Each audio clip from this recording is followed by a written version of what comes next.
And we are back. Minnesota Score Radio, your purple ticket. Wally with you, Eric with you. Glad you're along for the ride. I thought we'd talk a little football, gentlemen. And joining us now is one of our favorites. He's an all-time great, number 44, Chuck Foreman. Got to get him in the Hall of Fame someday. And part of our first virtual broadcast, Chuck. You look good. Yeah, okay. You look TV ready. You dressed for the show. Well, I'm dressed. I don't know about for the show, but I'm trying to do my best to represent. All right. Well, he's a Channel 9 guy. I mean, you spend a lot of time on KMSP, so he knows the deal. Yeah. All right. Yeah, I do.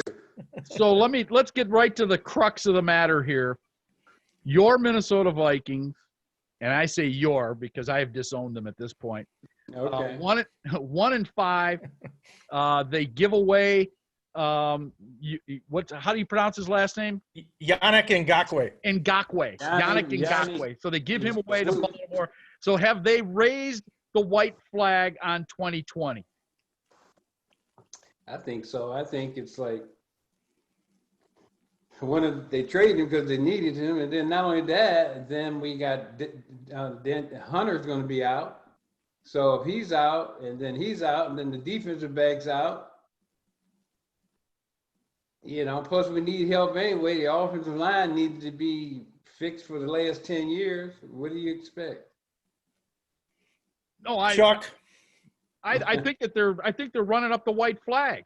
So I mean, they're saying, okay, this season. I mean, basically what they've done here, if you look at it, they traded a second and a fifth to get him.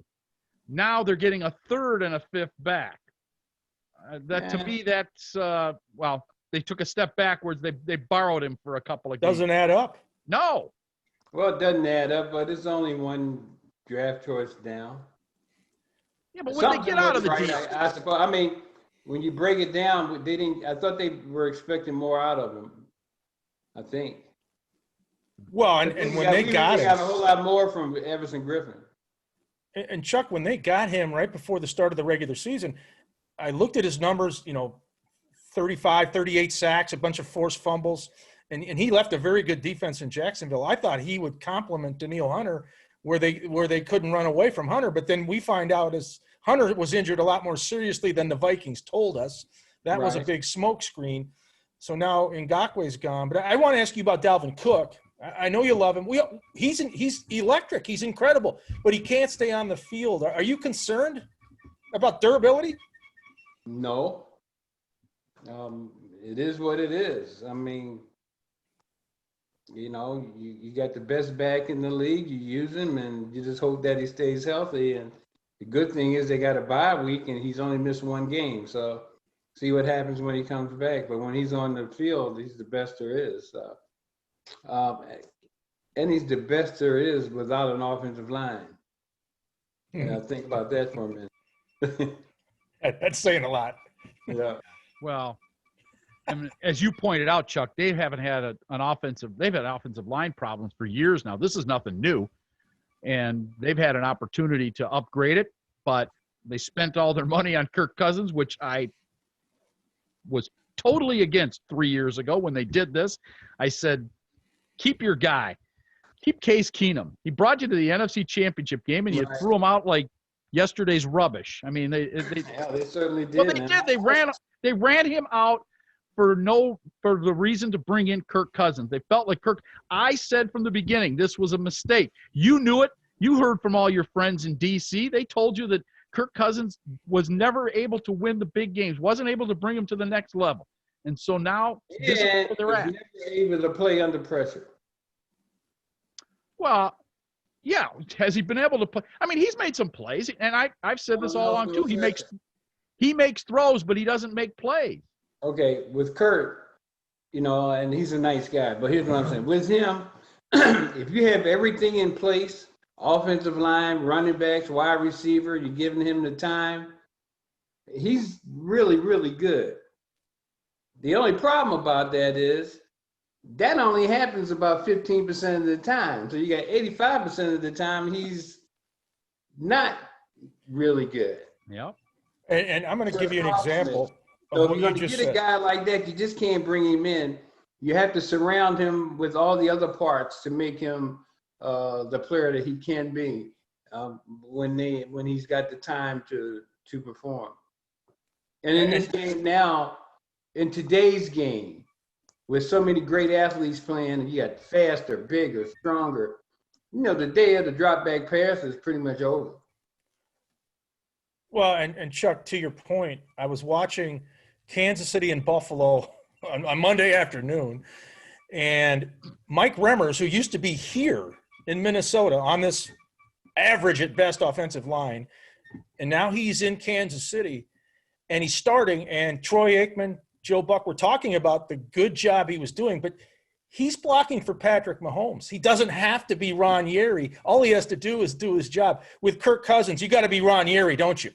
You better be Ron Yeri and everybody else. I mean, but it's like Patrick Mahomes though.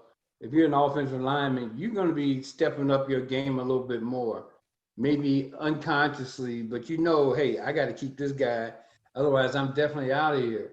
So Remmers, he goes to Kansas City. He upped his game. He's playing pretty good football. But here, he was just so-so. I mean, it's just, I don't know how guys are able to play well one place and not so well the other place. But, it has something to do, I suppose, with who you're playing with. Well, what about Xavier Rhodes? I mean, Xavier Rhodes having a pretty good year. He's having a darn good year, but they gave up on him. Yep. Sometimes the guys may be going through stuff at home, and you go to practice, you come home, things aren't right. I'm not saying that's what's going on with him, but you could have all kinds of stuff going on outside, and and now he goes to Indianapolis and he's playing like the All-Pro that he's playing with, like he played here, except for last year. Chuck, and I said this before the season started. The Vikings extended the contracts of Kirk Cousins, Mike Zimmer, and Rick Spielman. And my first reaction was, why?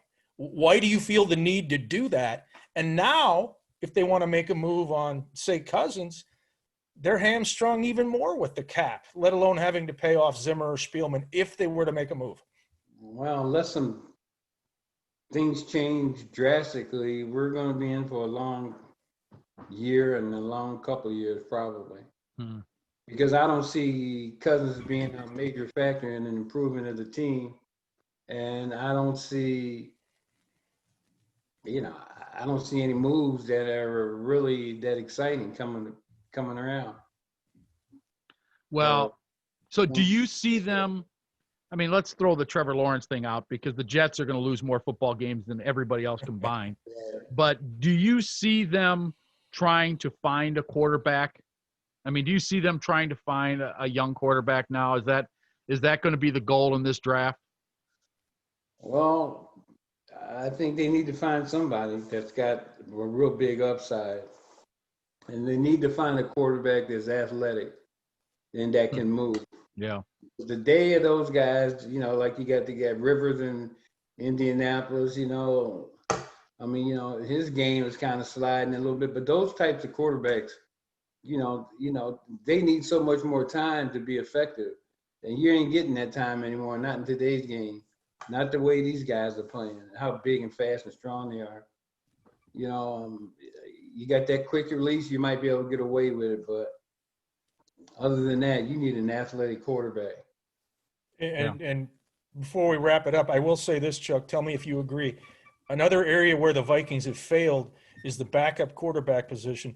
They could have gotten a Nick Foles. They could have gotten an Andy Dalton. Cam Newton was out there on the market. So even if they want to sit Kirk Cousins down, they're bringing in Sean Mannion, and that's a big drop-off.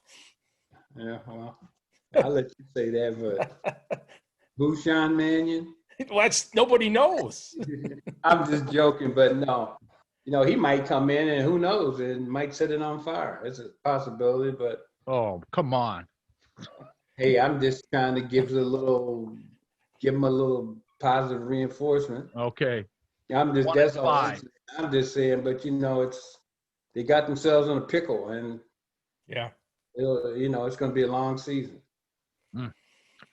You got that part right.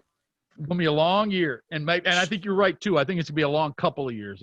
They might as well – if somebody's interested in Kirk Cousins, they should probably trade him. There's no question in my mind. I heard San Francisco has interest. They're not going to get any better with him. Well, it doesn't matter. It doesn't matter whether this year doesn't matter. They might as well trade him. Yeah, it's the Minnesota Vikings. Yes, it is. Yeah. All right. Well, Chuck, good to see you. Enjoy the snow. And Right. we'll be having you on quite a lot. Yeah, just a lot. Thank you. Thank you, Chuck Foreman, in the Ring of Honor, number 44, Minnesota Vikings, and we're going to get him in the Hall of Fame someday. I jumped off of that ship. Well, we'll keep rowing that boat for you. I'll grab an oar. Wally will grab an oar. We are Minnesota Score Radio, your purple ticket.